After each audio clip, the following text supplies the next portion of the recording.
for Melissa. Melissa, I know you've been very active in your community and wondered, with 52 neighborhoods, limited capital dollars in the city, how in the world should council determine what capital investments to make in individual neighborhoods? Well, right now, with all of the community work that is being done, you have your NSP funds, your MBD funds, which are for Neighborhood Support Program, neighborhood business districts. In the neighborhood business districts, there's the additional one, which is the MBDIP, which is Neighborhood Business Districts Improvement Grant.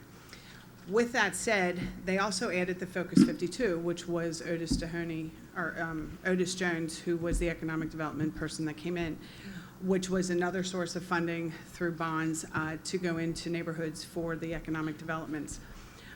Unfortunately, when the whole change took place with the new budget system, where we now are in July, it changed it all. And what the city ended up doing was taking that funding away.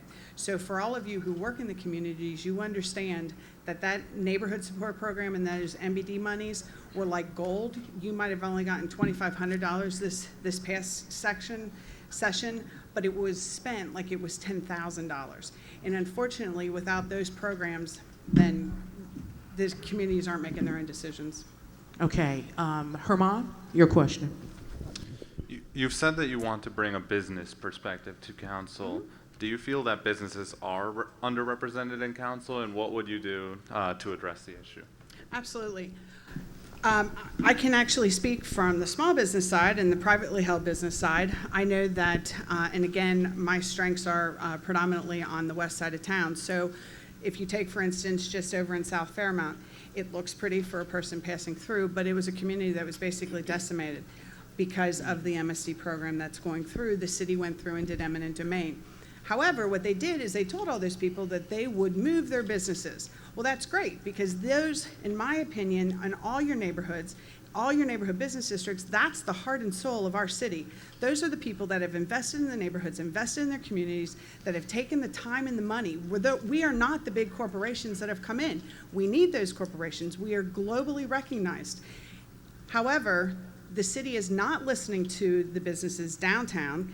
That's why we have Centrifuge, Cincy Tech, and the Brandery, because those companies said, hey, we need somebody to come in and takes care of our entrepreneurs. I ran out of time. Okay, Kevin? One of the few issues that's united the current city council, Democrats, Republicans, charterites, is their opposition to issue 4, which is being sold as a pension reform amendment, right. But actually all those city council members say would actually make the pension problem worse, and it's being backed by a Tea Party related group. I was wondering, do you have a position on issue 4?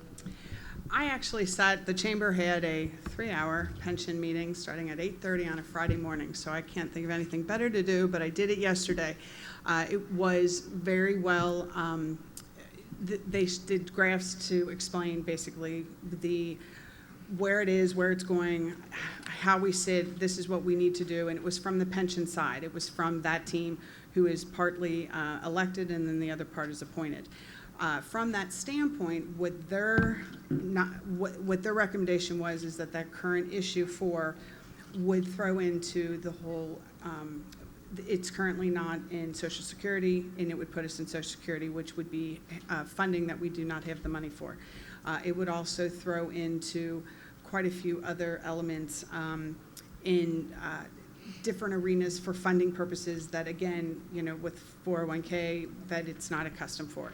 And so, unfortunately, the way that like most of these are written, it's half of it's right and half of it's wrong. So I would be against it, to answer your question. Okay. What kinds of things can you do as a city council person to ensure racial and socioeconomic unity in the urban core? Right, so what you gonna do in the ghetto to keep the poor people happy? Certain programs that are out there right now, like Responsible Bidder, that they were trying to push through on the MSD, that's a prime example of where you have taken away the opportunities for smaller businesses, for minority businesses, for women-owned businesses to have a chance of even bidding at the largest projects that are happening in our city right now.